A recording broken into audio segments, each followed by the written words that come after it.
호경의 궁정 한때는 천하를 호령하던 주나라의 심장이 이제 흔들린다. 왕궁의 등불은 요녀 포사의 웃음에 맞춰 흔들리고 태자 의구는 차가운 감옥에 갇힌다. 견융족의 북소리가 성벽을 때리는 순간 왕의 생은 불빛처럼 꺼진다. 이후 제후들은 불안에 휩싸인 왕위를 지탱하기 위해 새 군주 평왕을 세운다.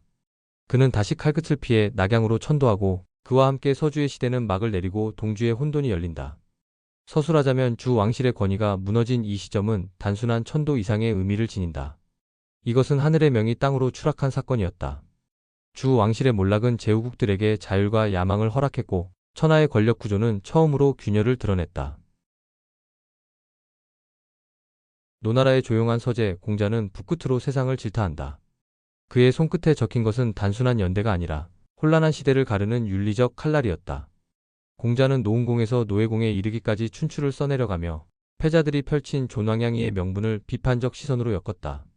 그의 기록은 한 시대를 도덕으로 재단하려는 시도였고 그 속에서 역사는 인간의 행위에 대한 윤리적 심판대가 된다. 에코식으로 보자면 춘추는 단순한 사서가 아니다.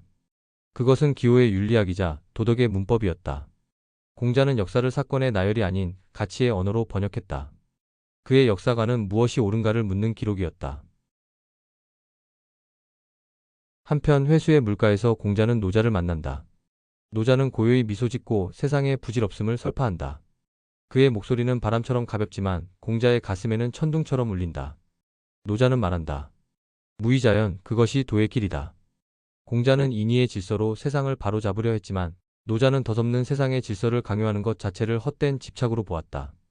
시간이 흐르고 노자는 한곡간을 떠나며 윤희에게 도덕경 5천자를 남긴다. 그의 발걸음은 천하를 벗어났으나 그 사상은 후세의 사가들에게 무의의 철학으로 남았다. 초나라와 오나라, 월나라가 뒤섞인 전장의 불길 속에서 법녀와 오자선은 서로 다른 운명을 선택한다. 하나는 복수를 위해, 하나는 생존을 위해. 오자선은 초나라의 원수를 갚기 위해 오나라로 달려가고 법녀는 월왕 구천과 함께 패배를 견디며 와신상담의 세월을 견딘다. 이 서사들은 단순한 전쟁의 기록이 아니다. 그것은 권력의 유한성과 인간의 의지를 보여주는 하나의 역사적 메타포였다. 진정한 역사는 승리자의 이름이 아니라 패자의 의지로 이어진다는 것을 후대 사가들은 배운다. 혼돈은 깊어지고 천하는 다시금 균열의 길로 접어든다. 이때 두 사관이 등장한다. 사마천과 사마광, 그들은 같은 역사를 보았으나 서로 다른 을 그었다. 사마천은 기원전 476년을 전국시대의 시작으로 삼았다. 그에게 이 시점은 단순한 연도가 아니었다.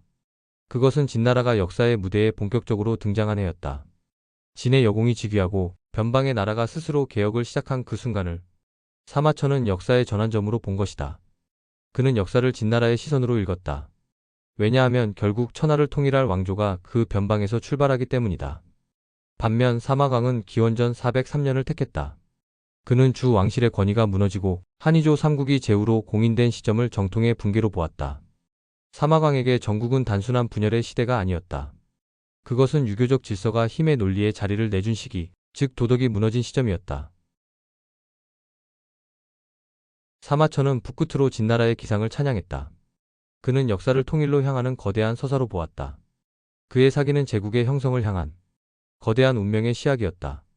사마광은 붓끝으로 질서를 세우려 했다. 그는 자치통감을 통해 유교적 정통성을 회복하려는 윤리의 복원자였다. 결국 두 사가는 서로 다른 질문을 던졌다. 사마천은 누가 천하를 통일했는가를, 사마광은 무엇이 천하를 바로 세우는가를 묻는다.